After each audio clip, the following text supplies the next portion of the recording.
Hello children, எல்லாரும் எப்படி இருக்கீங்க? நல்லா இருக்கீங்களா? Very good. உங்கள் அனைவருக்கும் ஆண்டவராகிய இயேசு கிறிஸ்துவின் நாமத்தில் கிரீட்டிங்ஸ், வாழ்த்துக்கள். இன்னைக்கு ஒரு பைபிள் ஸ்டோரி பார்க்கலாமா? இன்னைக்குள்ள பைபிள் ஸ்டோரி எங்க இருக்கு அப்படின்னு சொன்னா 2 Kings chapter 2, 2 ராஜாக்கள் 2ஆம் அதிகாரம். இப்போ எலியா அண்ட் எலிசா ரெண்டு பேருமே எங்க இருந்து புறப்படுறாங்க அப்படின்னு சொன்னா இந்த கில்கால் அப்படிங்கிற இடத்துல இருந்து புறப்பட்டு போகிற அந்த நேரத்துல எலியா என்ன சொல்றாரு அப்படின்னு சொன்னா, எலிசாவை பார்த்து ஆண்டவர் என்ன எங்க போக சொல்றாரு? பெத்தேல் அப்படிங்கிற இடத்துக்கு போக சொல்றாரு. அதனால நான் என்ன பண்ண போறேன்? நான் பெத்தேலுக்கு போக போறேன். உடனடியாக அந்த எலிசா என்ன சொல்றாரு? நான் உங்களை விட மாட்டேன். நீங்க நான் எங்க போனாலும் நான் உங்க பின்னாடி தான் வருவேன். நான் உம்மை விடுகிறதில்லை. As surely as the Lord lives and you live, I will not leave you அப்படின்னு சொல்லி இந்த எலிசா எலியாவை பார்த்து சொல்றாரு. ஸோ இப்படி எலிசா சொன்னதும் வேற வழியே கிடையாது. அப்போ இவங்க ரெண்டு பேருமே சேர்ந்து எங்க போறாங்க? பெத்தேலுக்கு போறாங்க ரெண்டு பேருமே சேர்ந்து. So they went on to Bethel together. இப்போ இந்த பெத்தேல் ப்ராஃபிட்ஸ் அவங்க எல்லாரும் யாரை பாக்குறாங்க? இந்த எலிசாவை பாக்குறாங்க. உடனே எலிசாவை பார்த்து கேட்கறாங்க, இன்னைக்கு உன்னுடைய எஜமான் ஆர் யோர் மாஸ்டர் எலியாவை ஆண்டவர் என்ன பண்ண போறாங்க? உன்னை விட்டு எடுத்து கொள்வார் என்பது உனக்கு தெரியுமா? Do you know that the Lord is going to take your master from you today? அப்படின்னு சொல்லி அந்த ப்ராஃபிட்ஸ் இந்த எலிசா கிட்ட கேட்கறாங்க. உடனே இவர் எல்லாம் எனக்கு தெரியும் நீங்க சும்மா இருங்க அப்படின்னு சொல்லி அவர் என்ன பண்றாரு? அவங்களுக்கு ரிப்ளை பண்றாரு. இப்போ அடுத்த இடம். உடனே எலியா சொல்றாரு எலிசா கிட்ட, நீ இங்கே இரு, நான் என்ன பண்ண போறேன்? ஜெரிகோ வர போயிட்டு வரேன். ஆண்டவர் என்ன ஜெரிகோக்கு போக சொல்லாரு அப்படின்னு சொல்லி இந்த எலியா புறப்படுறாரு. மறுபடியும் இந்த எலிசா, நான் உம்மை விட மாட்டேன், நீங்க எங்க போனாலும் நான் என்ன பண்ணுவேன்? உங்களை ஃபாலோ பண்ணி உங்க பின்னாடி தான் நான் வருவேன் அப்படின்னு சொல்லி இந்த எலிசா எலியாவுக்கு ஆன்சர் பண்றாரு. எனவே அவங்க ரெண்டு பேரும் எங்க போயிருக்காங்க? இப்போ ஜெரிகோக்கு போயிருக்காங்க. So they both went to Jericho. மறுபடியும் இந்த ஜெரிகோல உள்ள ப்ராஃபிட்ஸ்லாம் எலிசாவை பார்த்து கேட்கறாங்க, உனக்கு தெரியுமா உன்னுடைய எஜமான உன்னுடைய மாஸ்டரை ஆண்டவர் இன்னைக்கு உன்னை விட்டு எடுத்து கொள்ள போகிறார் என்பது உனக்கு தெரியுமா அப்படின்னு சொல்லி கேட்கிறாங்க. The company of the prophets at Jericho went up to Elisha and asked him, do you know that the Lord is going to take your master from you today? Yes, I know, he replied, so be quiet. அப்போ சொன்னாரு, S எனக்கு தெரியும். இப்போ இந்த எலிசாவை பார்த்து என்ன சொல்றாரு அப்படின்னு சொன்னா, ஆண்டவர் என்ன யோர்தான் நதிக்கு போக சொல்லியிருக்காங்க, நான் போக போறேன் அப்படின்னு சொல்லிட்டு இருக்கிற அந்த நேரத்தில் எலிசா சொல்றாரு, நான் உங்களை போக விட மாட்டேன், நானும் உங்க கூட வருவேன் அப்படின்னு சொல்லி யார் சொல்றா? இந்த எலிசா சொல்றாரு. எப்படி சொல்றாரு? Elijah then said to Elisha, stay here, the Lord has sent me to the river Jordan. Elisha replied, as surely as the Lord lives and you live, I will not leave you. So the two of them walked to the river Jordan. 50 men from the company of the prophets followed them. So இப்படியாக இவங்க ரெண்டு பேருமே சேர்ந்து என்ன பண்ணுறாங்க? அந்த யோர்தான் நதிக்கு போகிற அந்த நேரத்தில் அவங்கள தூரத்தில் இருந்து அந்த ஜெரிகோ ப்ராஃபிட்ஸ் எல்லாரும் என்ன பண்ணுறாங்க? பார்த்துக்கிட்டே இருக்கிறாங்க. கிட்டத்தட்ட எத்தனை பேர்? ஒரு 50 ப்ராஃபிட்ஸ் நின்று இவங்கள பார்த்துக்கிட்டே இருக்கிறாங்க. ஓகேவா? இப்போ இந்த ரிவர் ஜார்டனை தாண்டணும். அப்போ அதுக்கு என்ன வழி? உடனே என்ன பண்றாரு? இந்த எலியா என்ன பண்றாரு அப்படின்னு சொன்னா, Elijah took his cloak, rolled it up and struck the water with it. The water divided to the right and to the left, and the two of them crossed over on dry ground. The 50 prophets stood and watched them cross the river. So கையில இருக்கிற அந்த சால்வையை அப்படி முறுக்கி அந்த யோர்தான் ரிவர்ல அடிக்கையும் அது ரெண்டா divide ஆகி நிக்குது. இவங்க அப்படியே அந்த ட்ரை கிரவுண்ட்ல அந்த உலர்ந்த அப்படியே அந்த தரை வழியா அவங்க என்ன பண்றாங்க? அக்கறைக்கு போறாங்க. உலர்ந்த தரை வழியாய் அக்கறைக்கு போனார்கள். இப்ப இந்த ரிவர் ஜார்டனை கிராஸ் பண்ண பிறகு எலியா எலிசா கிட்ட கேட்கிறாரு. என்ன கேட்கிறாரு? நான் உன்னை விட்டு எடுத்து கொள்ளப்பட போகிறேன், உனக்கு என்ன வேணும் அப்படின்னு நீ எனக்கு கேளு அப்படின்னு சொல்லி கேட்டாரு. Elijah said to Elisha, tell me, what can I do for you before I am taken away? நான் எடுத்துக்கொள்ள பட போகிறேன், உனக்கு என்ன வேணுமோ கேளு அப்படின்னு சொல்லி அவன் கேட்கும்போது இந்த எலிசா அவர்கிட்ட என்ன கேட்கிறாரு? let me inherit a double portion of your spirit. Elisha, உம்மிடத்தில் உள்ள ஆவியின் வரம் எனக்கு ரெட்டிப்பாய் கிடைக்கும்படி வேண்டுகிறேன். உடனே எலியா சொல்றாரு, you have asked a difficult thing. Elijah said, but if you see me when I am taken from you, it will be yours, otherwise it won't. ஏன்னா நீ ஒரு அரிதான காரியத்தை கேட்கிற.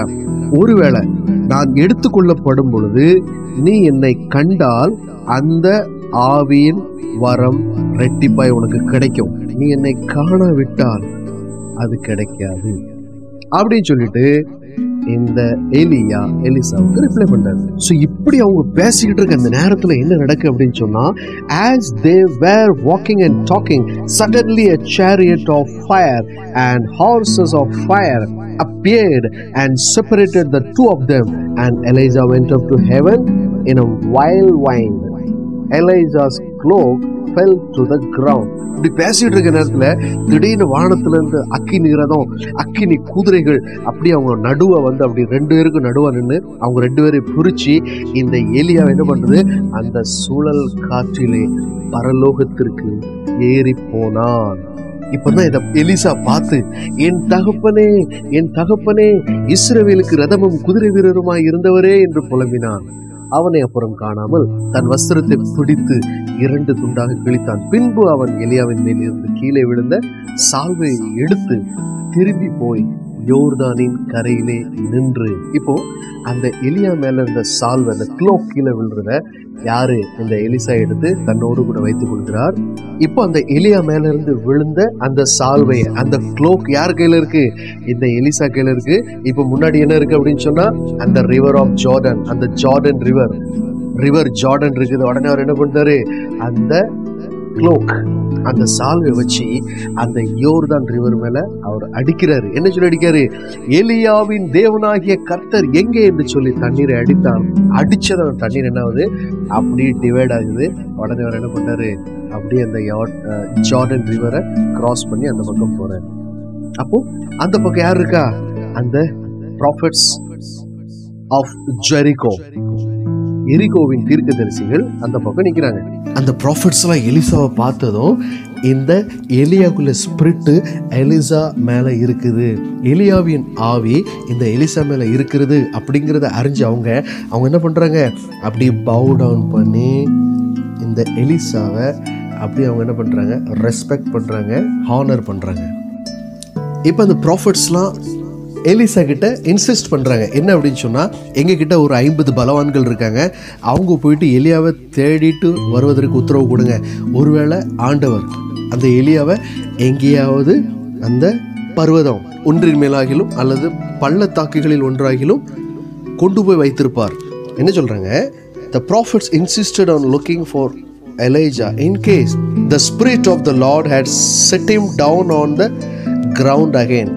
அப்போ எங்கேயாவது இந்த ஆவியானவர் அவங்களை கொண்டு போயிட்டு கீழே எங்கேயாவது அங்கே வச்சிருப்பாங்க, கிரவுண்டில் இல்லை பர்வதங்களில் பள்ளத்தாக்கில் அப்படின்னு சொல்லி அந்த ப்ராஃபட்ஸ் கேட்கும்போது, சரி ஓகே நீங்கள் போங்க. அப்போ அவங்க எல்லாரும் தேடுறாங்க. ஒரு 3 days தேடி பார்க்குறாங்க. கடைசி வரைக்கும் இந்த எலியாவை காணலை, கண்டுபிடிக்க முடியலை. ஸோ இதுதான் அந்த ஸ்டோரி. ஸோ இந்த ஸ்டோரியிலேருந்து நாம் கற்றுக்கொள்ள வேண்டிய ஒரு பாடம் என்ன அப்படின்னு சொன்னால், இந்த எலிசா எலியாவை விடாப்புடியாக ஃபாலோ பண்ணுறாரு. எங்கே போனாலும் நான் என்ன பண்ணுவேன், உங்களை ஃபாலோ பண்ணி தான் வருவேன் அப்படின்னு சொல்லி ஒரு ஃபாலோ, சரியா, அவரை பின்பற்றுகிறவராய் காணப்படுகிறார். அப்போ அதுக்கு காரணம் என்ன, இந்த எலியா ஒரு நல்ல ஒரு ரோல் மாடலாக, ஒரு நல்ல ஒரு முன்மாதிரியாக வாழ்ந்து காட்டினார். பார்த்தீங்களா? ஸோ இதே மாதிரி தான் இந்த உலகத்தில் நமக்கு யார் ரோல் மாடல், நமக்கு யார் முன்மாதிரி, சரியா? இப்போ ஒரு சிலர்கிட்ட நம்ம கேட்டோன்னு சொன்னால் அவங்களுக்கு பாலிடிக்ஸில் இல்லை அரசியலில் அவங்களுக்கு யாராவது ஒரு முன்மாதிரியாக யாராவது இருப்பாங்க. ஒரு சிலரை கேட்டால் இந்த மாதிரி மினிஸ்ட்ரியில் இருக்கிற சில ஊழியர்கள் பேரை கூட சொல்லலாம், அப்போ இவங்க எனக்கு முன்மாதிரியாக இருப்பாங்க. ஒரு சிலர் தான் என்ன சொல்லுவாங்க, எனக்கு ஆண்டவர் தான் முன்மாதிரி அப்படின்னு சொல்லி. ஸோ ஒவ்வொருத்தரும் ஒவ்வொரு விதமாக என்ன பண்ணுறாங்க, தங்களுக்குன்னு சொல்லி ஒரு ரோல் மாடலை செலக்ட் பண்ணிக்கிட்டாங்க. பட் நம்ம இந்த ஸ்டோரியிலேருந்து நம்ம பார்த்தோன்னு சொன்னோம், இந்த எலிசா இந்த எலியாவை விடாப்புடியா தான் விட மாட்டேன், எங்கே போனாலும் உங்களை தான் நான் பின்பற்றி வருவேன்னு சொல்லி அவர் என்ன பண்ணுறாரு, கண்டினியூஸாக அந்த எலியாவை ஃபாலோ பண்ணி இந்த எலிசா போகிறாரு, சரியா? ஸோ நாமும் இந்த உலகத்தில் நமக்குன்னு சொல்லி நல்ல ஒரு ரோல் மாடல், நல்ல ஒரு ரோல் மாடல் நம்ம என்ன பண்ணணும், நம்ம தெரிஞ்சு வச்சுக்கணும். சரியா? ஸோ எஸ்பெஷலாக நம்மளுடைய ஸ்பிரிச்சுவல் லைஃப்க்கு, நம்மளுடைய ஆவிக்குரிய வாழ்க்கைக்கு நல்ல ஒரு முன்மாதிரியான தலைவர்கள் யார் நல்ல ஆண்டவரை பற்றி நமக்கு சொல்கிறாங்க. சரியா? ஸோ அது யாரை வேண்டாலும் இருக்கலாம். ஒரு பாஸ்டர்ஸாக இருக்கலாம், போதகராக இருக்கலாம், இல்லை மிஷனரிஸாக இருக்கலாம், யாரை வேண்டாலும் இருக்கலாம். நமக்கு தேவை நல்ல ஒரு ரோல் மாடல். ஸோ தட் அவங்களுடைய வழிநடத்துதலின்படி நம்ம இன்னும் என்ன பண்ணலாம், ஆண்டவரை நெருங்கி சேரலாம் கிறிஸ்துவின் நிமித்தம். சரியா? யார் நல்ல ஆண்டவரை பின்பற்றுறாங்களோ, ஸோ அப்படிப்பட்டவங்களை நம்ம என்ன பண்ணணும், பின்பற்றும் பொழுது நிச்சயமாக நமக்கு ஆண்டவர் நிறைய காரியங்களை ஒவ்வொரு ஊழியர்கள் மூலமாக, அந்த முன்மாதிரிகள் மூலமாக, அந்த ரோல் மாடல்ஸ் மூலமாக ஆண்டவர் என்ன பண்ணுவாங்க, கற்றுக் கொடுப்பாங்க. சரியா? ஸோ இதை நினைவுறுத்தும் வண்ணமாக தான் பவுல் அழகாக ஒரு காரியத்தை எழுதியிருக்கிறாரு. அந்த வசனத்தை நான் வாசிக்கிறேன். 1 Corinthians chapter 11 verse 1. Follow my example as I follow the example of Christ. 1 Corinthians 11:1. நான் கிறிஸ்துவை பின்பற்றுகிறது போல நீங்கள் என்னை பின்பற்றுகிறவர்களாய் இருங்கள். அப்போ ஆண்டவரை நான் பின்பற்றுவது போல நீங்க என்ன பண்ணுங்க, என்ன பின்பற்றுங்க அப்படின்னு சொல்லி ரொம்ப அழகா follow my example as I follow the example of Christ. So ஆண்டவருடைய இயேசு கிறிஸ்துனுடைய எக்ஸாம்பிளை யாரெல்லாம் ஃபாலோ பண்ணுறாங்களோ, ஸோ அதில் உங்களுக்கு பிடிச்ச நல்ல ஒரு ரோல் மாடல், நல்ல ஒரு தலைவர்களை செலக்ட் பண்ணுங்கள். ஸோ ஆண்டவருடைய வழியில் மென்மேலும் வளருவதற்கு அது உங்களுக்கு உதவியாக இருக்கும். ஓகே சில்ட்ரன், ஸோ அது உங்களுடைய சண்டே ஸ்கூல் டீச்சராக இருக்கலாம், உங்களுடைய விபிஎஸ் டீச்சராக இருக்கலாம், உங்களுடைய டைரக்டராக இருக்கலாம், உங்களுடைய சுப்பீரியன்ட்டாக இருக்கலாம், யாராக வேணாலும் இருக்கலாம். ஜஸ்ட் அவங்க எக்ஸாம்பிள் ஆஃப் கிரைஸ்ட் ஃபாலோ பண்ணுறவங்களா இருக்கணும். அவ்வளோதான். That is important. Okay children, take care. Bye bye. Thank you.